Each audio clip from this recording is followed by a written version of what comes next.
اعوذ باللہ من الشیطان الرجیم بسم اللہ الرحمن الرحیم رب اشرح لی صدری ویسر لی امری واحلل عقدۃ من لسانی یفقہوا قولی واجعل لی وزیرا من اہلی رب یسر ولا تعسر وتمم بالخیر وبک نستعین آمین۔ السلام علیکم ورحمۃ اللہ وبرکاتہ۔ خلفائے راشدین خلیفہ دوم حضرت عمر فاروق رضی اللہ تعالیٰ عنہ سیریز کا یہ 10واں پروگرام ہے۔ ہمارا آج کا ٹاپک ہے نظام حکومت اور اصطلاحات۔ حضرت عمر فاروق رضی اللہ تعالیٰ عنہ کا دور خلافت اسلامی تاریخ میں نظم، عدل اور اصطلاحات کا سنہرا باب ہے۔ آپ نے حکومت کو شخصی اقتدار کے بجائے اصولوں اور اداروں پر قائم کیا، جہاں حکمران خود کو عوام کا خادم سمجھتا تھا، اور یہی وجہ ہے کہ عہد فاروقی آج بھی مثالی اسلامی ریاست کے طور پر یاد کیا جاتا ہے۔ ذرا تصور کیجئے ایک ایسی سلطنت کا جس کی سرحدیں لاکھوں مربع میل پر پھیلی ہوئی تھیں، کیسرو کسرا کے تاج جن کے قدموں میں ڈھیر تھے، لیکن اس کا سربراہ راتوں کو مدینے کی گلیوں میں پہرا دیتا تھا تاکہ کوئی بچہ بھوکا نہ سوئے۔ یہ عمر ابن الخطاب کا وہ نظام عدل تھا جہاں قانون کے سامنے خلیفہ وقت اور ایک عام شہری کی حیثیت میں ذرہ برابر فرق نہ تھا۔ تاریخ انسانی میں حکمران تو بے شمار گزرے ہیں، لیکن ریاست کو ایک ادارے میں بدلنے والا ویژن صرف حضرت عمر فاروق رضی اللہ تعالیٰ عنہ کے پاس تھا۔ انہوں نے 1400 سال پہلے ایک ایسا انتظامی ڈھانچہ کھڑا کیا جس کی بازگشت آج بھی جدید جمہوریت کے ایوانوں میں سنائی دیتی ہے۔ وہ محض ایک فاتح نہیں بلکہ عدل فاروقی کے معمار تھے، جس نے بادشاہت کے تصور کو عوامی خدمت میں بدل دیا۔ آج دنیا جس ویلفیئر اسٹیٹ یعنی فلاحی ریاست کے تصور پر فخر کرتی ہے، اس کی بنیاد 7ویں صدی کے ریگزاروں میں اس وقت رکھی جا چکی تھی جب حضرت عمر فاروق رضی اللہ تعالیٰ عنہ نے دودھ پیتے بچوں، معذوروں اور بوڑھوں کے لیے وظائف مقرر کیے، جسے ہم آج گڈ گورننس کہتے ہیں۔ اور دراصل فاروق اعظم کی ان اصطلاحات کا تسلسل ہے جنہوں نے بیوروکریسی، پولیس اور عدلیہ جیسے محکموں کو پہلی بار ایک منظم شکل دی۔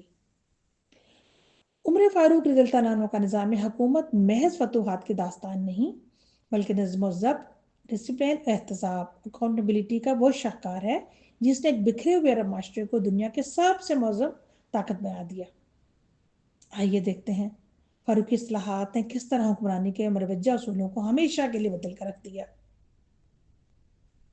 نمبر 1، انتظامی تقسیم، ایڈمنسٹریٹو ڈویژن۔ حضرت عمر فاروق رضی اللہ تعالیٰ عنہ نے اپنی بصیرت سے ایک ایسی وسیع و عریض سلطنت کا نظام و نسق سنبھالا جو لاکھوں مربع میل پر محیط تھی۔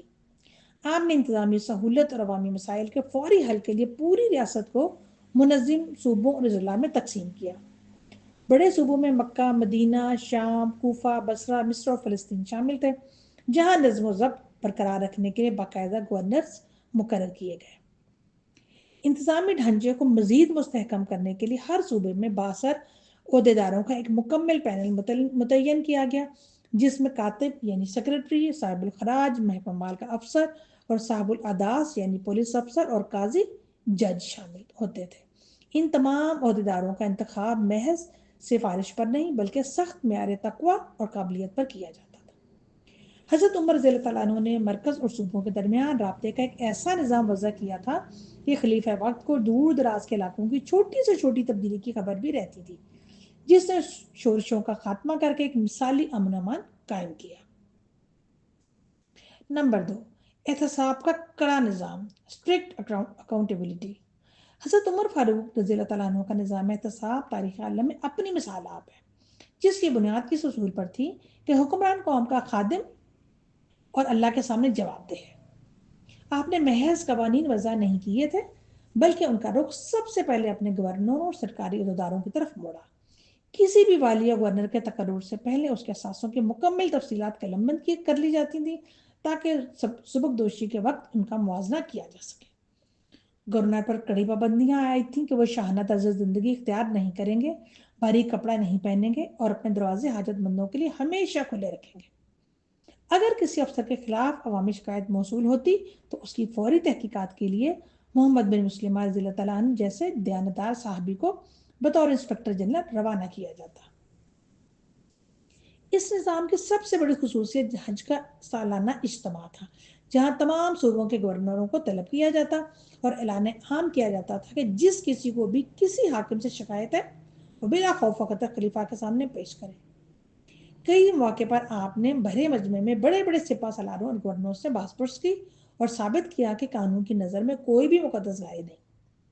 احتساب کا یہ کڑا نظام صرف مالی معاملات تک محدود نہ تھا، بلکہ اخلاقیات اور عوامی حقوق کی پامالی پر بھی سخت گرفت کی جاتی تھی، جس نے پوری ریاست میں عدل و انصاف کی روح پھونک دی تھی۔ نمبر 3، عدلیہ کی آزادی، انڈیپینڈنٹ جوڈیشری۔ حضرت عمر فاروق رضی اللہ عنہ نے عدلیہ کو انتظامیہ سے مکمل طور پر جدا کر کے ایک ایسی آزاد اور خود مختار عدلیہ کی بنیاد رکھی جو جدید دور کے جمہوری اصولوں کا پیش خیمہ ثابت ہوئی۔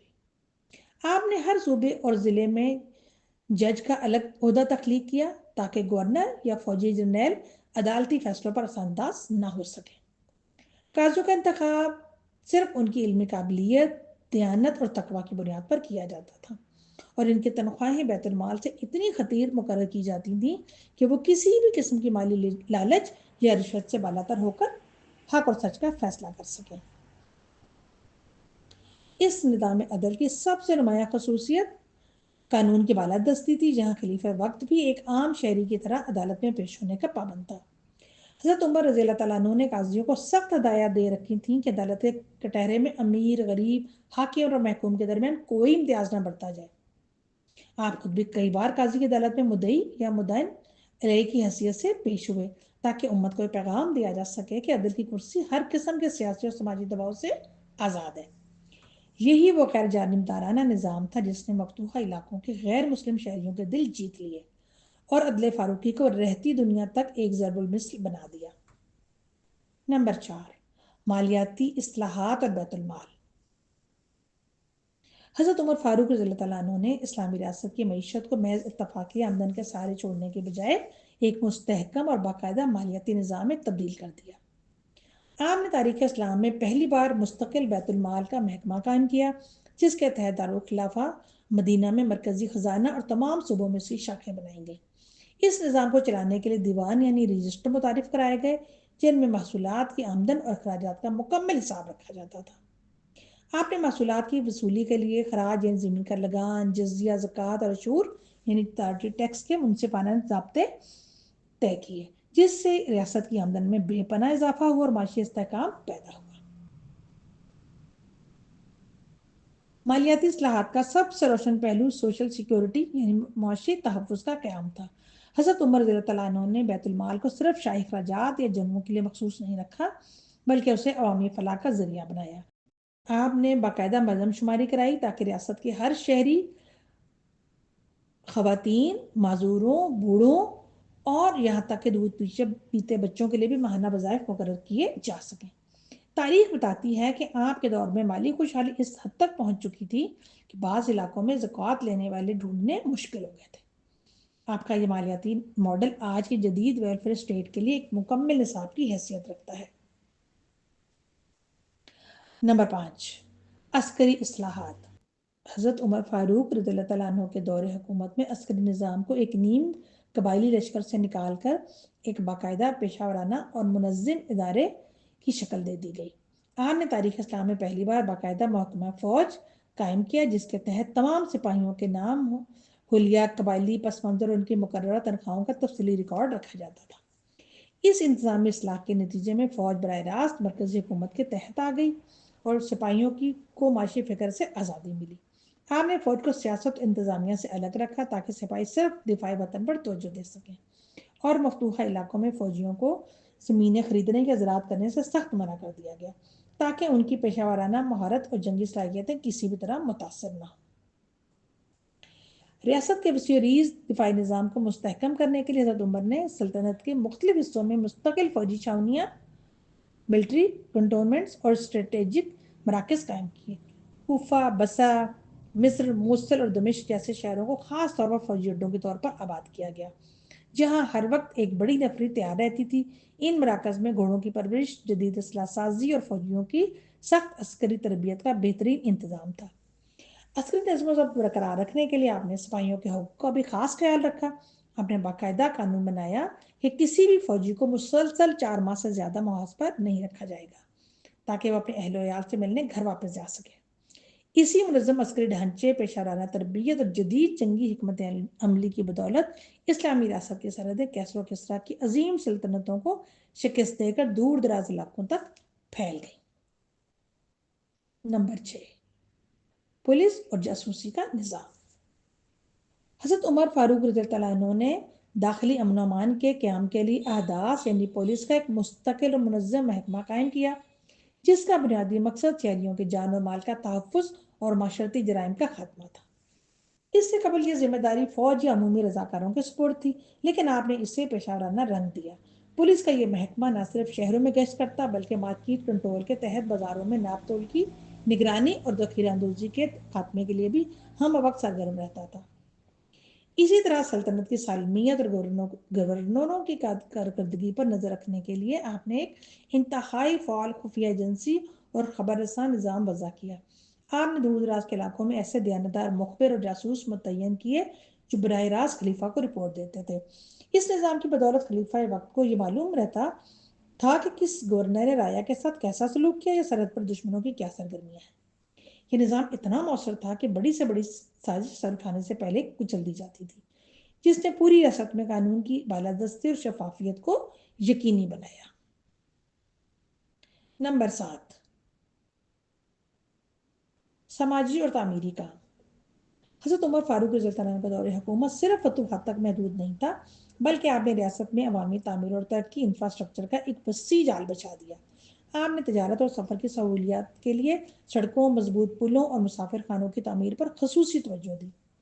زراعت کی ترقی کے لیے آبپاشی کا ایک بہترین نظام متعارف کرایا گیا، جس کے تحت کئی اہم نہریں کھدوائی گئیں۔ ان میں نہر امیر المومنین جو دریائے نیل کو بحیرہ کلزم سے ملاتی تھی، اور نہر سعد سب سے نمایاں ہیں، جن کی بدولت بنجر زمینیں آباد ہوئی اور قحط کے خطرات کا مستقل خاتمہ ہوا۔